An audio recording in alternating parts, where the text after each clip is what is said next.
Ebb and Gray's Roofing Service.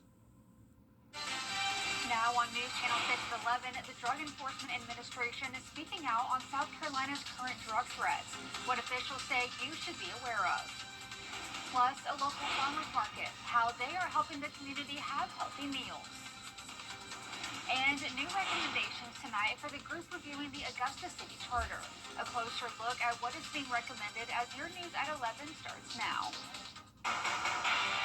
Live from Television Park, this is WJBF News Channel 6 at 11.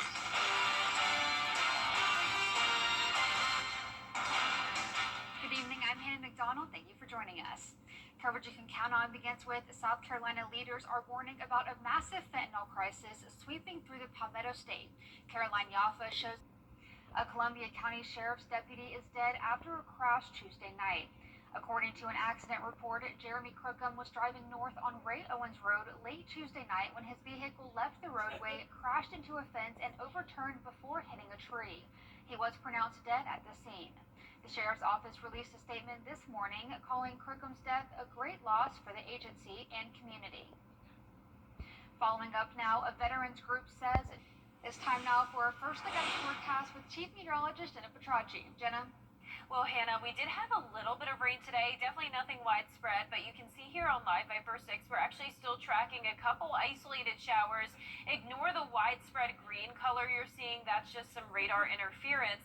But here in Burke and Jenkins County, we do have a few of those stray showers, and within those showers, there's actually a little bit of heavy rain. So don't be alarmed if you hear some raindrops tonight. But as for our Terry Lambert Hyundai Skyview Cam in the town of Waynesboro, it is nice and dry. Our rainfall totals over the past 24 hours showing a lot of places staying bone dry, but we did pick up on a little bit of rain, especially over at Augusta Bush Field today. A trace amount in Aiken, Barnwell, Allendale, Sylvania, you saw a little bit of rain.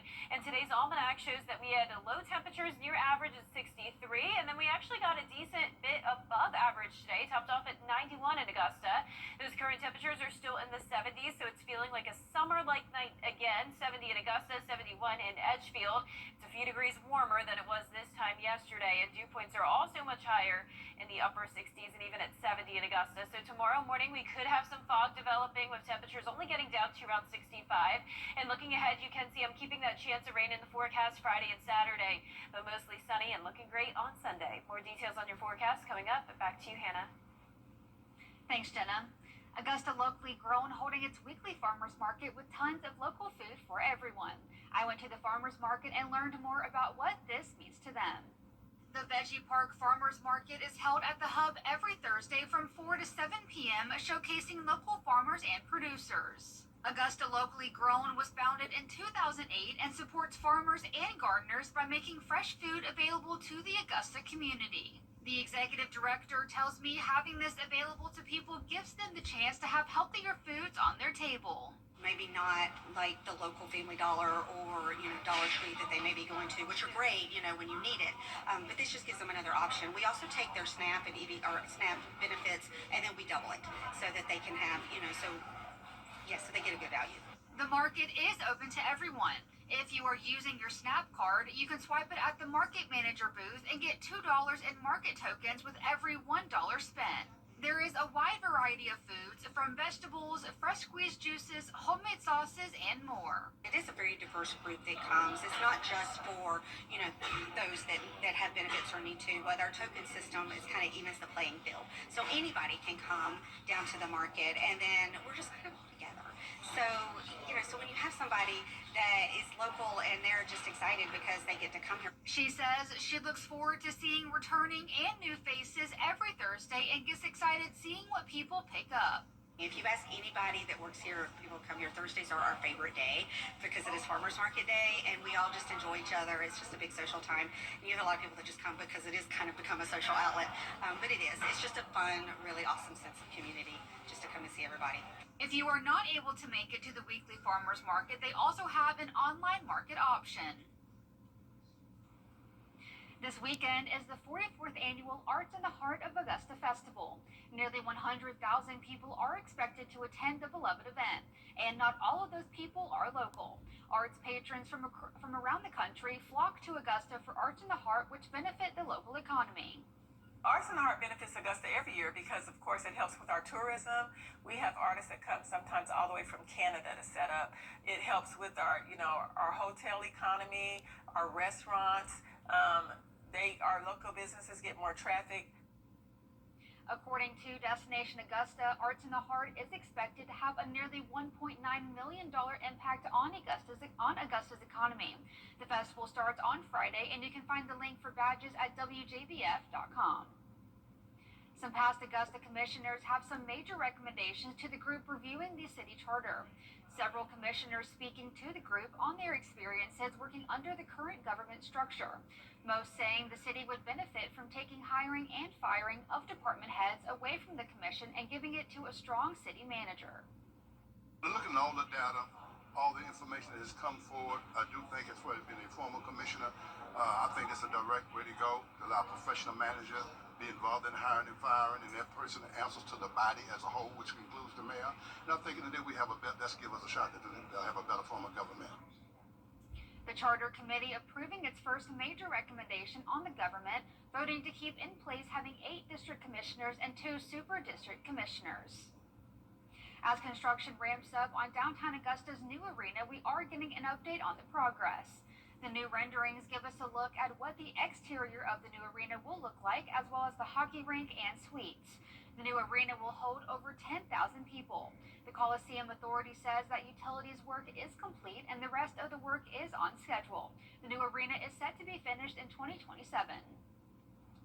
And our forecast is looking pretty good. We'll have partly cloudy skies with just some isolated rain chances, and temperatures warming up a bit, especially with those lows back into the mid-60s. I'll have your full Viper 6 forecast right after the break. Mail has never been It is a Viper 6 alert day as we track severe weather. The live Viper 6 weather team is coverage you can count on for the entire CSRA. The live Viper 6 mobile app. Download it today. Now, your most accurate forecast with WJBF Live Viper 6. Welcome back. I hope you enjoyed your Thursday, and you may have just run into a little bit of rain. Now, believe it or not, we're finally tracking rain chances again. Nothing widespread, and once again, this that we're seeing to the west of us is just some radar interference, but we do have a couple spotty showers. One of those has now developed north of I-20 in McDuffie County, Burke County, Jenkins, and parts of Emmanuel seeing just a little bit of rain. Now, this is our Terry Limbrough Hyundai Skyview cam where it's bone dry in Aiken. A nice night sitting at 70. Winds are calm. Dew points are high. Visibility down to 7 miles. And tomorrow morning when you're headed out the door, you may notice a bit of fog. Temperatures are pretty much all around the 70-degree mark, so it's definitely much warmer than it has been lately. High pressure is in control. That's going to continue to keep us mostly dry. Notice this front to the west of us. That will not be impacting us. So for our Friday morning, 65 degrees, climbing to the 90-degree mark as we go throughout the day, a mix of sun and clouds. If you're headed out to the football games tomorrow night, things are looking good. Very low chance that you'll run into any rain. This is our Game Night Live game of the week. It's in Augusta, Westside versus Aquinas, starting out in the mid-80s. Skies will become mostly clear as the night goes on, dropping to 74 degrees. If you're headed to Arts in the Heart this weekend, it's going to be fantastic. Maybe just bring a rain jacket with you, wrap it around your waist, just in case you run into a few showers. Our best shot of that will be on Saturday, a 30% chance. High temperatures about the same, between 88 to 90 degrees. Rain chances will go down on Sunday, but then they go up eventually on Thursday to 40%. Still nothing super widespread, but definitely a more promising chance of rain as we get into next week. Dew points also staying in the muggy range in the 60s, so that cool down we've had lately with lower humidity, that's going away. And in fact, by the time we get to the end of September, we're expecting pretty above average temperatures. We could definitely see some 90s to finish off the month, so things are definitely changing. Now, our feature cast tomorrow at 6 a.m. This is the fog and cloud cover we're expecting. Then as we go throughout the day, some sunshine, but with the heating of the day, those isolated showers will develop. Pretty much will look like how it looked today. And then once the sun sets, those showers start to fade. A nice dry start to our Saturday morning. Overall, great day for outdoor plans. But then once we get into the evening hours, especially around the metro, that's where we'll have a chance of showers. So we'll be watching that for you over the weekend. And we're also watching the tropics. We have Tropical Storm Gabrielle. It's battling this dry air right now, so winds are still only at 50 miles per hour. Once it gets just to the east of Bermuda, it should be strengthening to around a Category 2 hurricane. But look how far away it is from the United States, so this is great news for us. We're also watching a wave behind it, 20% chance of potential development there, but I'm not concerned for the CSRA at this time. Our 10-day forecast is showing the first day of fall on Monday. Temperatures will be back to average for this time of the year in the upper 80s, lows in the mid-60s, and once again, we will have a slightly higher chance of rain by the end of next week. But it has been such a dry month so far, Hannah. Yes, looking forward to that little bit of rain. The first day of fall, hopefully can feel kind of like cozy and I'm like we're excited. getting, yes, same. Well, heading to the coast now, a Conway, South Carolina police officer is back home after suffering from burns nearly 3 months ago from a house fire. Sergeant Christopher Johnson was at home in June when an issue with his propane tank caught his house on fire. More than 50% of his body had severe burns. Johnson was airlifted to the burn center here in Augusta to be treated for his injuries. Now he's back at work, having recovered in a way no one thought possible. They come in and it's like, hey, we're going to take your vitals. We're going to go ahead and, we're going to get you out of here. And I'm like, okay, cool. Y'all going to, like, put me in another room and shit. And he was like, no, we're getting you out of the hospital. And I'm like, what? So, even when the charge nurse come out and she was like, I got to go talk to somebody because I've never released anybody from ICU to go home. Johnson is set to return to Augusta in October, where he will find out when he is able to return to the field. Coming up, the state of the school in the U.S., what educators from around the country had to say to U.S. leaders next. But first, the winning numbers for tonight's South Carolina lottery are pick 3, 3, 2, 2, and the pick 4 winning numbers are 1, 6, 4, 5, and the Powerball is 4. We'll be right back. At Lionel Smith Limited. Coming up, a game night live showdown between 3A Region 4 foes Westside and Aquinas. Stay tuned for a preview in sports. Hi, Suzanne Lily Honeymichael here with Harbeth Moores & More. My husband Greg and I continue to hear about concerns about price increases, but we want to let you know we have always been focused on American-made products. We have the largest selection of flooring and lighting, and our commitment to you is to provide you with the best pricing, products, and workmanship. So come see where our company is the company that friends recommend. Hardwood Floors and More. So much more in store for you. Al, did you? First on News Channel 6 is sponsored by Bridgestone. The Coffee Club on News Channel 6, sponsored by Honda Cars of Aiken. Now, WJBF sports coverage you can count on. This week's Game Night Live Game of the Week features a 3A region battle between the Westside Patriots and the Aquinas Fightin' Irish, two undefeated teams who also carry high-powered offenses. The Patriots and Fightin' Irish, two programs with explosive playmakers and mutual respect for one another. The quarterback plays well. They got receivers that play well, big offensive line. But what I've been most impressed with is their defense. They play very, very hard on defense. They get to the ball very fast. They have a kid over there that definitely, has kept me in my DCF at night, trying to figure out how to stop him. So, if I didn't say that, I'd be, lying. But they do a lot of good things, and they're well disciplined. The Patriots own a 7-2 advantage over Aquinas in the series, with Westside coming away with a 21-16 win last year. But under first-year head coach Cedric Mason, it's a new scheme and different focus. Are essential things that we need to keep doing in order to build those everyday drills. So we switched it up a little bit, added a little bit more competition this week, kind of spice things up for them to, kind of get them over the hump and get them down this backstretch. As for the Fightin' Irish, head coach James Leonard believes in his core group of players despite losing talent from last year. We knew we had a really strong receiving core. One of our best ones haven't played yet. He's coming back this week, so it's about to get stronger. And, we lost some great players on defense like Jaden, but, when you got somebody like Coach Beal running your defense, you're always going to try and figure it out. The two teams join Harlem and West Lawrence as the 4 undefeated teams in 3A, making this a pivotal game halfway through the regular season. I think this is a really, really good region, so starting off with another win would be huge for us. One of their goals, I would say, was to win a region championship.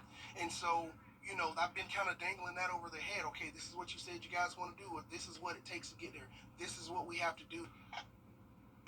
Now, of course, be sure to cast your votes in our Football Friday Night Player of the Week poll. This week we have 6 nominees from all around the CSRA: Westside, Thompson, Saluda, Edmund Burke Academy, South Aiken, and Briarwood Academy. Now, you can vote, of course, once per day.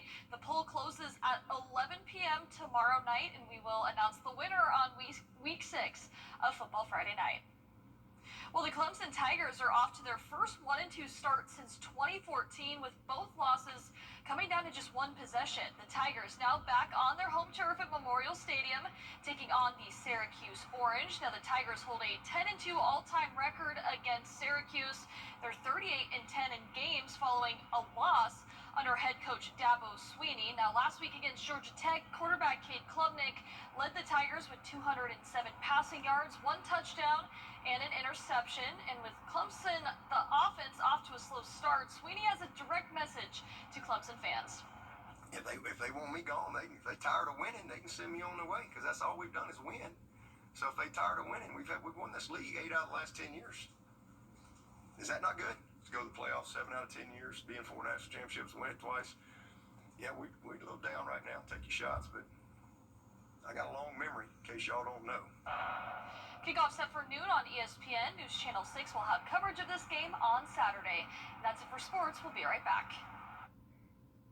I'm Gunnar Stockton. 140978. Here's another look at our 10-day forecast. A 20% chance of rain tomorrow, up to 30% on Saturday. Still mostly dry. Sunday looks very dry. Highs in the upper 80s to low 90s, and then a higher chance of rain next week. Well, don't go away. 30 more minutes of news and weather and sports is coming your way next. Stay with us.